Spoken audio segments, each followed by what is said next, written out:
Hello and welcome to the Wilder Lincolnshire podcast from the Lincolnshire Wildlife Trust. I'm Melvin Pryor. We're out and about today in a woodland area near to Gibraltar Point with the local warden, Richard. Hi, Richard. Good morning, Melvin. We're identifying birds, and this is the first of a series that we're going to do this. So we're focusing today on the woodland area. Quite exciting when we arrived because you heard a woodpecker. Yeah, that's right. So quite a few species that we get in woodlands. It's really useful to kind of pick them out by calls and songs, because quite a few birds are kind of in the tree canopy or in the understory, so it can be quite tricky to see them. So having that knowledge of the calls and songs does help quite a lot. So you know roughly where to look when you hear a bird? Yeah, so it depends on the species. So, for example, on the understory, so like the bottom end of the plantation here, looking at things like wrens and robins. Whereas high up in the trees, you've been looking at things like the great spotted woodpecker, like chaffinch, goldfinch, and that sort of thing. And it's interesting when you're listening out for the birds, they have calls and songs, don't they? Yeah, so there is also a third one. So we do have songs, obviously just in springtime and summertime when they're trying to attract their mates. And then you have the calls. This is typically like the contact calls. So between the sort of different partners of the same species, and also to their young as well. Then you have an alarm call, which is quite different. So, for example, if a sparrowhawk goes over, everything kind of goes a bit crazy. Makes lots of different alarm calls. Often a good indication of a sparrowhawk. So I've used this quite often myself in the past. So you'll hear lots of birds a bit disrupted and a bit sort of confused. And then you look up and see a sparrowhawk just flying over or through the trees. So again, that's a good identifier. If the birds generally get disturbed, it means there could be trouble in the area. Yeah, that's it. Yeah, or trouble for them. Oh, yeah, that's it. So let's focus on the first one we heard today. Yeah. It was the great spotted woodpecker. Yeah. You picked that up. I couldn't see where it was. So where should we have been looking? Yeah, so typically with woodpeckers, so you hear that really sharp call, so it's really sharp chick, chick. And that often comes from like the sort of tree canopy or halfway up the tree, so depending on the time of year. So in the springtime, obviously when they're about to nest, you might see them quite low down, looking for like nest holes ready for breeding. But in the wintertime, maybe up the top of the tree, just kind of vary on the season. But typically quite high up in the trees, so you wouldn't get them very often on the ground. Whereas a green woodpecker, you would always get those on the ground. Usually when they're feeding on like ants and grubs and insects, whereas great spotted woodpecker's always in the trees, so you wouldn't get a great spotted woodpecker on the ground very often. So just to help, let's have a listen to the great spotted woodpecker.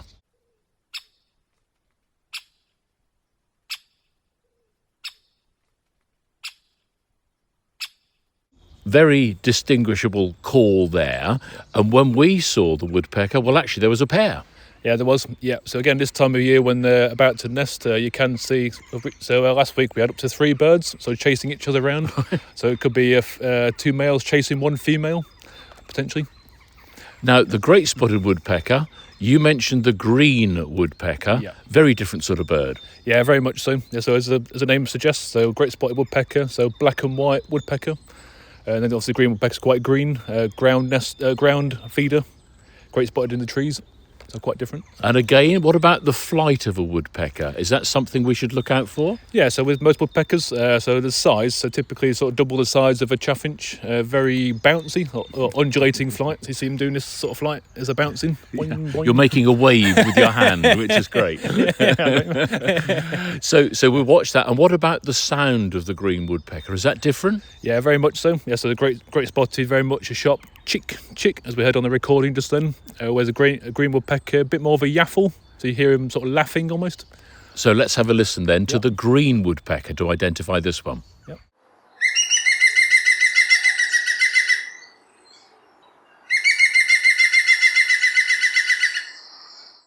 Now, there is another that I've heard of, and this is the lesser spotted, but they're not very common, are they? No, definitely not. So lesser spotted woodpeckers. So quite a few people get them mixed up with the greater spotted, but it's the size. So a lesser spotted woodpecker is about the size of a chaffinch, so really small woodpecker, half the size of a greater spotted.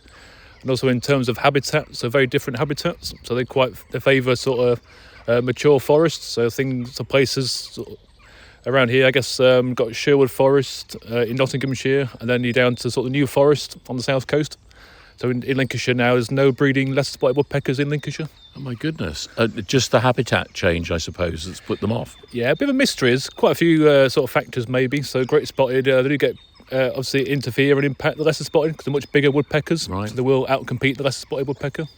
And the greater spotted, are these the ones that might be knocking on trees to make a hole in the trees? Yeah, that's right. Yeah, so again, this time of year, so like March, April, you'll hear that drumming sound. So quite characteristic this time of year.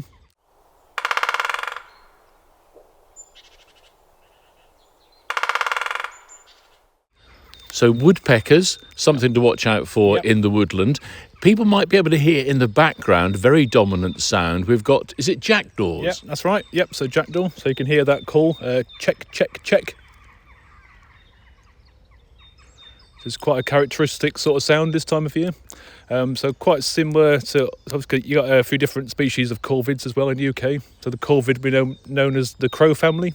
I think we could probably do a special feature on those and identify what we're looking for there. Bird calling in the background, is that one of the tit family? It is, yeah. So you can hear that teacher, teacher, teacher. That's the great tit. And they are very good at mimicking other birds, aren't they? Yeah, very much so. So the great tit's been known to imitate up to 60 species of bird in the woodland. So I often say if you hear a very strange call in the wood, it's often a great tit. So quite a few years ago, I was in the Sykes Farm office around our base, and I heard this perfect crossbill call. I thought I was getting quite excited, so I rushed into the plantation with my binoculars, and then got there and found it was a great tit. Doing this perfect crossbill call. So let's have another listen again so we can identify this is a great tit.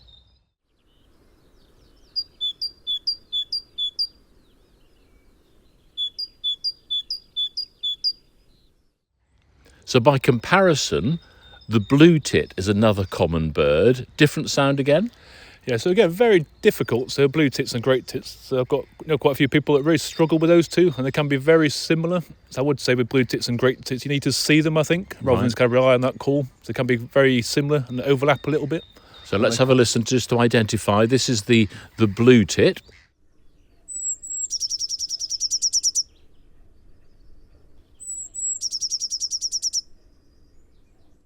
And then one other to feature, which we might see in our garden certainly, but in the woodland setting as well, we get long-tailed tits. Yep, that's right. Yeah, so long-tailed tits, a bit different. Obviously, when you see them, quite characteristic. They're very small body and the long tail, and they often make a little bit of a rattle call. So very high pitch, but followed by a couple of rattles at the end, as we can hear here.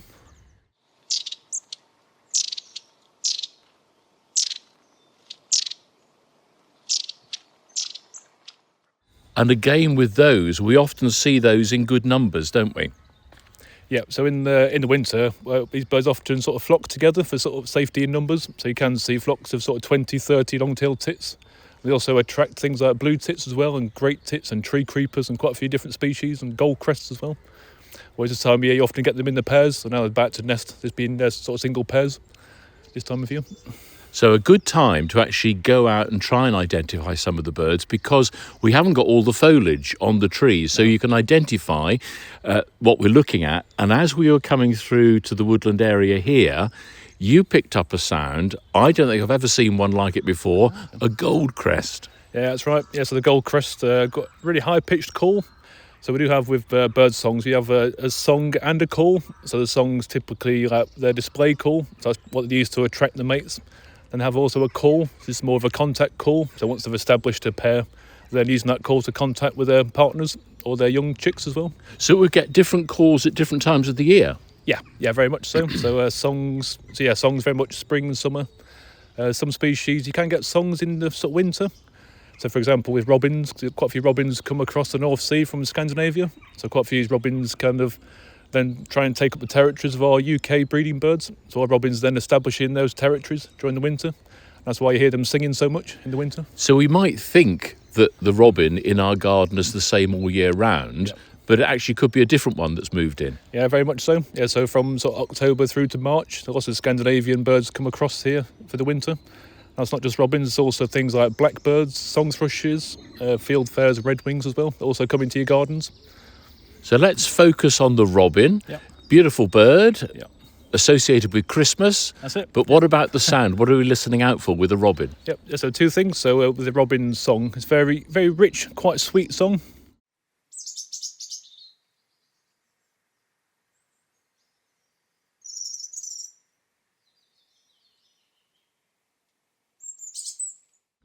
Then the call was a tick, tick, tick. So you hear that tick, tick. So we'll play the call for you now.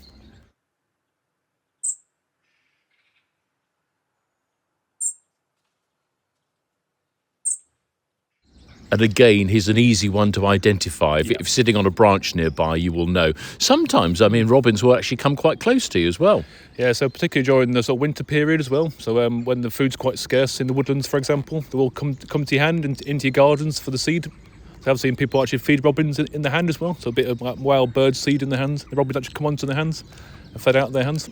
So staying with the birds that we associate with being a bit more common, the wren, I love seeing a wren in the garden and in the woodlands as well. Tiny bird, big sound. Yeah, absolutely. Yeah, so the wren's quite characteristic. So when you see them, it's a very small brown bird, one second smallest birds in the UK, with that long, they're very characteristic sticky out tail. Yes. And quite explosive call. So quite a loud sound for such a small bird. So let's have a listen. This is the wren.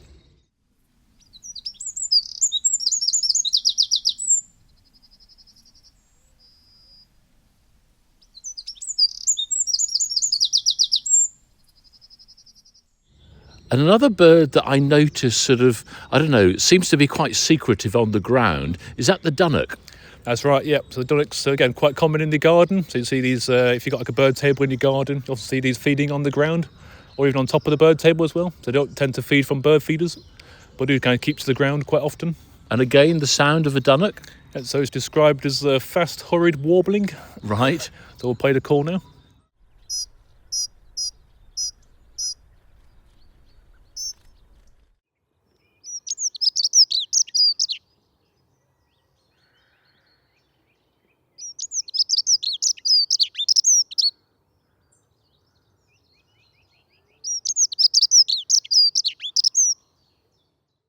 You can often see a male Dunnock with several females, can't you? Yeah, that's right. So, yeah, it's a quite promiscuous species, so Dunnocks can have up to sort of 2 or 3 females on the go at the same time. So we would think they'd be quite common. Are they a common bird? Yeah, so quite interesting again with that one. In the gardens are quite common, but here on the coast we have noticed numbers declining quite a bit. So in the last sort of 20, 30 years, the numbers have sort of halved quite a lot. And I tend to think of a Dunnock being a bit sparrow-like. So, there's a pheasant in the background there. Do we get sparrows in the woodland setting? And if so, what sort of sparrow? Yeah, so again, depending on where you are in the country, so here at Gibraltar Point, we used to get quite a few house sparrows quite a few years ago, but now they're now completely gone from the nature reserve. None at all? None at all. So if you go just half a mile up the road, there's quite a few house sparrows still in Skegness, but they just don't make the way down here that often. Isn't that interesting how we tend to think of the sparrow as a really common, as we say, common or garden bird? Yeah, absolutely. Yeah, so in the past, flocks of hundreds here in the past, so in the winter period. So quite a change now. Indeed. Blackbirds, again, another one you mentioned. Sometimes in the winter months we get them coming across from Europe. What are we looking at? It's a blackbird, isn't it? Yeah, that's it. Yeah, so the male's nice and black plumage, and the female's quite brown. Again, also the male's got quite a pale bill, so like a yellow bill. And then the way to separate the continental blackbirds, so when the male blackbirds from this continent actually got dark bills, so they can't still completely jet black, but they haven't got that pale bill that our UK breeding birds have. And what about the sound again with the blackbird? Yeah, so again, very, very rich sound, so quite similar to the robin, but say like a scale up from the robin, so much more powerful, much more clear notes, as you can hear here.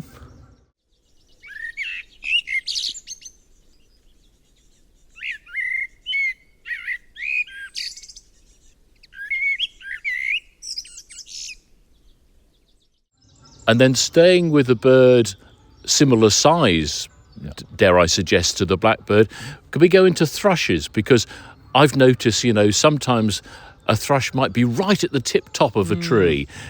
Are they getting up there so they can let their sound go even further? Yeah, very much so. So yeah, songs thrush right at the top of the tree, so they start singing quite early in the year, so they can be sort of late February time through March and April. I've actually got one in my garden at home at the minute. It's starting up at 6:30 in the morning every day. Lucky you. Just quite noisy. And is it? Have we got 2 or 3 different sorts of thrushes that we could be listening out for? Yeah, so you got there's the song thrush, which is typical sort of woodland species. So again, very, very rich calls and songs, quite similar to the blackbird.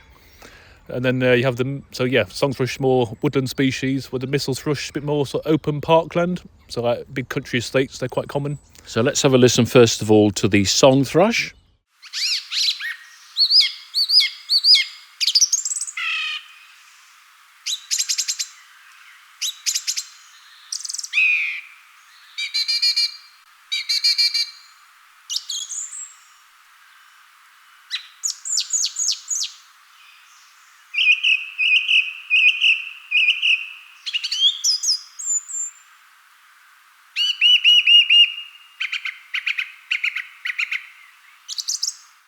So you can sort of hear the imitate the same notes over and over again, a bit different to the mistle thrush. Yeah, and this is the mistle thrush.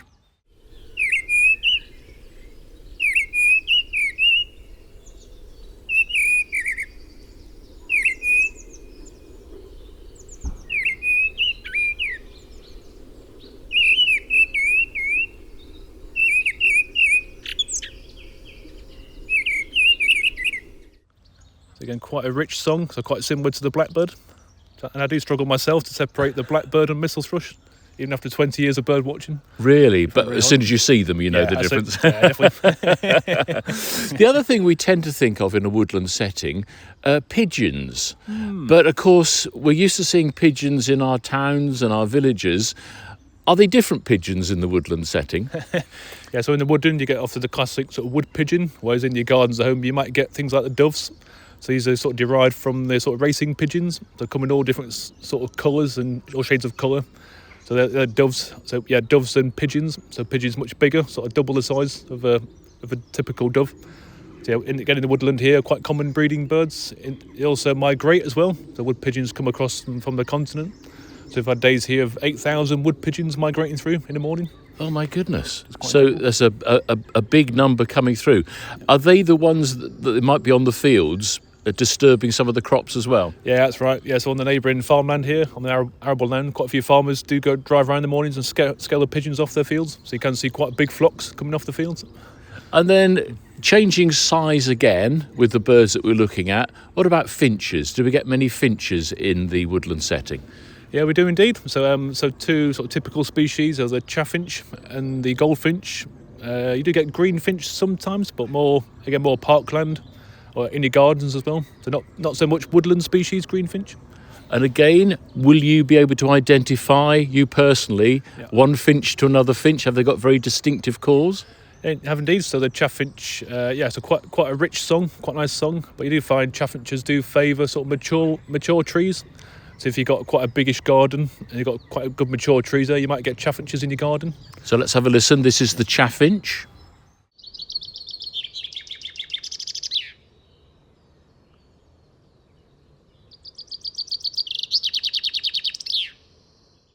And then what about some of the other finches? Yeah, so then you get the goldfinch. So goldfinch often described as like liquid notes, so quite liquidy, as we can hear here.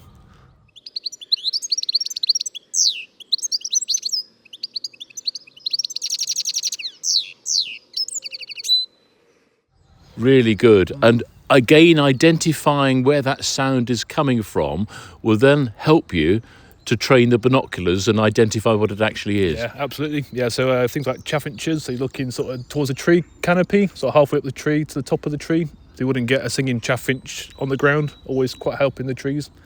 Whereas goldfinch, a bit more mixed. So you can get, obviously when they're feeding on the nettles and things on the ground, you can get goldfinches calling, but when they're singing, again, sort of halfway up the tree, but kind of that lower part of the tree rather than the top. How did you learn to identify the birds and bird call? Is it a question of just listening? Do you listen to recordings? What do you do? Yeah, a bit of a mixture, really. So there's quite a few good books and things out here. So, for example, we have this one here.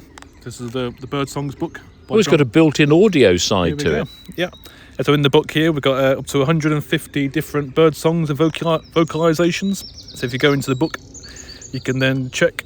So at the top right of each page, you've got the numbers, which then correspond to the sort of dial here. Excellent. So then that will then play the bird sound out to us. I mean, the other thing I've got like an app on the phone as well, which if I hear birds calling, I might put that on. Even if I can't see the bird, it'll tell me what's in the area. Again, you can then decide where to look, where it most likely will be. Yeah, definitely. Yeah, so things like Merlin, really good bird ID app. So I was a bit sceptical myself at the first, when I first heard about Merlin, but I tried it quite recently. I was quite impressed. It's about 90% accuracy, I would say. So if anybody wants to identify birds, get a decent book, that will help you. Go online, have a listen to some of the bird calls as well. Hopefully people have learned a bit more from this as well. Yeah, absolutely. Yeah, so I think really with birds calls and songs, also going out with somebody who is quite experienced. So when I was volunteering here at Gibraltar Point, sort of 15 years ago, I used to go out with a guy who's quite knowledgeable on birds calls and songs. So I was out with him every single day for about 2 or 3 years. Then after about a year or two, they started to sink in, but it took a lot of time to kind of get that initial sort of thing into my head of the calls and the songs. It did take quite a bit of time to get to that stage.